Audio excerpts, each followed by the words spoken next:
assenta-te aqui em lugar. Capítulo 2. Meus irmãos, Epístola de Tiago. Capítulo 1. Tiago, servo de Deus e do Senhor Jesus Cristo, às 12 tribos que se encontram na dispersão, saudações. Meus irmãos, tende por motivo de toda alegria o passardes por várias provações, sabendo que a provação da vossa fé, uma vez confirmada, produz perseverança. Ora, a perseverança deve ter ação completa, para que sejais perfeitos e íntegros, em nada deficientes. Se, porém, algum de vós necessita de sabedoria, peça a Deus, que a todos dá liberalmente e nada lhes impropera, e ser-lhe-á concedida. Peça, porém, com fé, em nada duvidando, pois o que duvida é semelhante à onda do mar, impelida e agitada pelo vento. Não suponha esse homem que alcançará do Senhor alguma coisa. Homem de ânimo dobre, inconstante em todos os seus caminhos. O irmão, porém, de condição humilde, glorie-se na sua dignidade, e o rico na sua insignificância, porque ele passará como a flor da erva. Porque o sol se levanta com o seu ardente calor, e a erva seca, e a sua flor cai, e desaparece a formosura do seu aspecto. Assim também se murchará o rico em seus caminhos. Bem-aventurado o homem que suporta com perseverança a provação, porque depois de ter sido aprovado, receberá a coroa da vida, a qual o Senhor prometeu aos que o amam. Ninguém, ao ser tentado, diga: sou tentado por Deus, porque Deus não pode ser tentado pelo mal, e Ele mesmo a ninguém tenta. Ao contrário, cada um é tentado pela sua própria cobiça, quando esta o atrai e seduz. Então a cobiça, depois de haver concebido, dá à luz o pecado. E o pecado, uma vez consumado, gera a morte. Não vos enganeis, meus amados irmãos. Toda boa dádiva e todo dom perfeito são lá do alto, descendo do Pai das luzes, em quem não pode existir variação ou sombra de mudança. Pois, segundo o seu querer, Ele nos gerou pela palavra da verdade, para que fôssemos como que primícias das suas criaturas. Sabeis estas coisas, meus amados irmãos. Todo homem, pois, seja pronto para ouvir, tardio para falar, tardio para se irar. Porque a ira do homem não produz a justiça de Deus. Portanto, despojando-vos de toda impureza e acúmulo de maldade, acolhei com mansidão a palavra em vós implantada, a qual é poderosa para salvar a vossa alma. Tornai-vos, pois, praticantes da palavra, e não somente ouvintes, enganando-vos a vós mesmos. Porque se alguém é ouvinte da palavra e não praticante, assemelha-se ao homem que contempla no espelho o seu rosto natural. Pois a si mesmo se contempla e se retira, e para logo se esquece de como era sua aparência. Mas aquele que considera atentamente na lei perfeita, lei da liberdade, e nela persevera, não sendo ouvinte negligente, mas operoso praticante, esse será bem-aventurado no que realizar.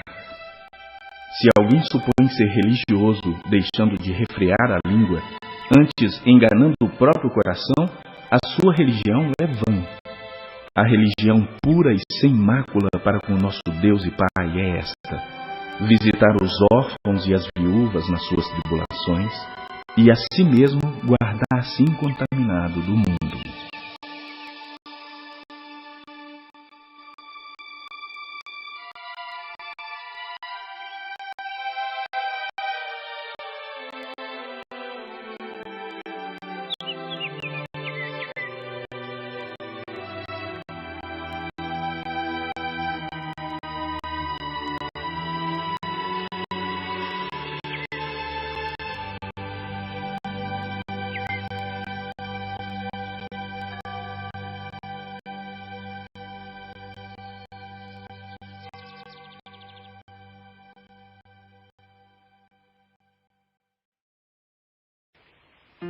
Capítulo 2. Meus irmãos, não tenhais a fé em nosso Senhor Jesus Cristo, Senhor da glória, em acepção de pessoas. Se, portanto, entrar na vossa sinagoga algum homem com anéis de ouro nos dedos, em trajos de luxo, e entrar também algum pobre andrajoso, e tratardes com deferência o que tem os trajos de luxo, e lhe disserdes: tu, assenta-te aqui em lugar de honra. E disserdes ao pobre: tu fica ali em pé, ou assenta-te aqui abaixo do estrado dos meus pés. Não fizestes distinção entre vós mesmos, e não vos tornastes juízes tomados de perversos pensamentos? Ouvi, meus amados irmãos, não escolheu Deus os que para o mundo são pobres, para serem ricos em fé e herdeiros do reino que ele prometeu aos que o amam? Entretanto, vós outros menosprezastes o pobre. Não são os ricos que vos oprimem, e não são eles que vos arrastam para tribunais? Não são eles os que blasfemam o bom nome que sobre vós foi invocado? Se vós, contudo, observais a lei régia segundo a Escritura, amarás o teu próximo como a ti mesmo, fazeis bem. Se, todavia, fazeis acepção de pessoas, cometeis pecado, sendo arguídos pela lei como transgressores. Pois qualquer que guarda toda a lei, mas tropeça em um só ponto, se torna culpado de todos. Porquanto aquele que disse, não adulterarás, também ordenou, não matarás. Ora, se não adulteras, porém matas, vens a ser transgressor da lei. Falai de tal maneira, e de tal maneira procedei, como aqueles que hão de ser julgados pela lei da liberdade. Porque o juízo é sem misericórdia para com aquele que não usou de misericórdia. A misericórdia triunfa sobre o juízo. Meus irmãos, qual é o proveito se alguém disser que tem fé, mas não tiver obras? Pode acaso semelhante fé salvá-lo? Se um irmão ou uma irmã estiverem carecidos de roupa e necessitados do alimento cotidiano, e qualquer dentre vós lhes disser: ide em paz, aquecei-vos e fartai-vos, sem contudo lhes dar o necessário para o corpo, qual é o proveito disso? Assim também a fé, se não tiver obras, por si só está morta. Mas alguém dirá: tu tens fé e eu tenho obras.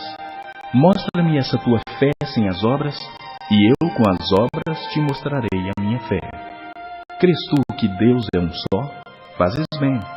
Até os demônios creem e tremem. Queres, pois, ficar certo, ó homem sensato, de que a fé sem as obras é inoperante? Não foi por obras que Abraão, nosso pai, foi justificado, quando ofereceu sobre o altar o próprio filho Isaque? Vês como a fé operava juntamente com as suas obras? Com efeito, foi pelas obras que a fé se consumou, e se cumpriu a Escritura, a qual diz: ora, Abraão creu em Deus, e isso lhe foi imputado para a justiça, e foi chamado amigo de Deus. Verificais que uma pessoa é justificada por obras, e não por fé somente. De igual modo, não foi também justificada por obras a meretriz Raabe, quando acolheu os emissários e os fez partir por outro caminho? Porque assim como o corpo sem espírito é morto, assim também a fé sem obras é morta.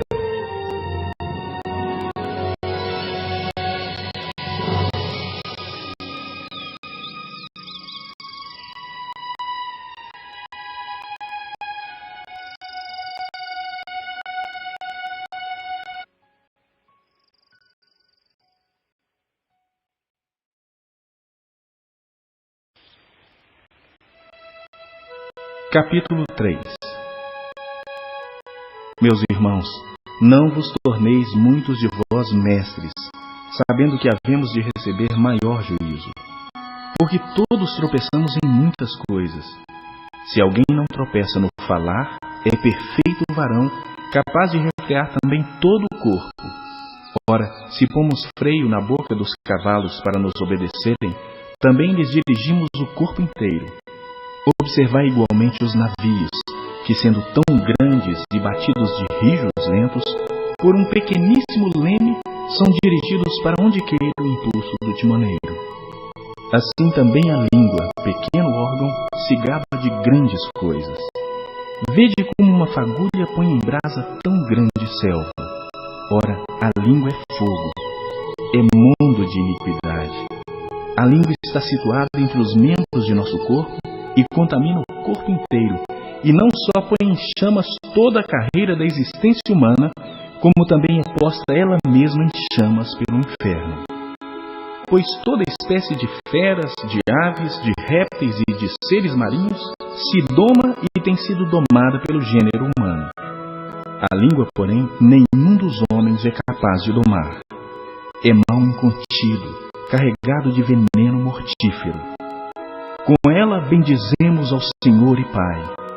Também com ela amaldiçoamos os homens, feitos à semelhança de Deus. De uma só boca procede bênção e maldição. Meus irmãos, não é conveniente que essas coisas sejam assim. Acaso pode a fonte jorrar do mesmo lugar o que é doce e o que é amargoso? Acaso, meus irmãos, pode a figueira produzir azeitonas ou a videira figos?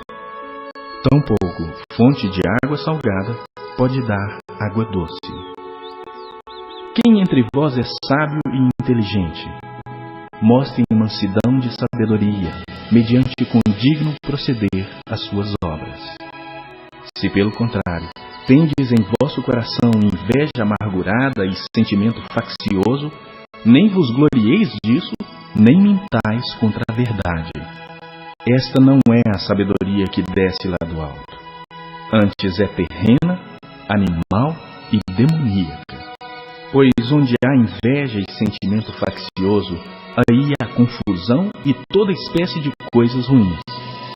A sabedoria, porém, lá do alto, é primeiramente pura, depois pacífica, indulgente, tratável, plena de misericórdia e de bons frutos, imparcial, sem fingimento. Ora, é em paz que se semeia o fruto da justiça para os que promovem a paz.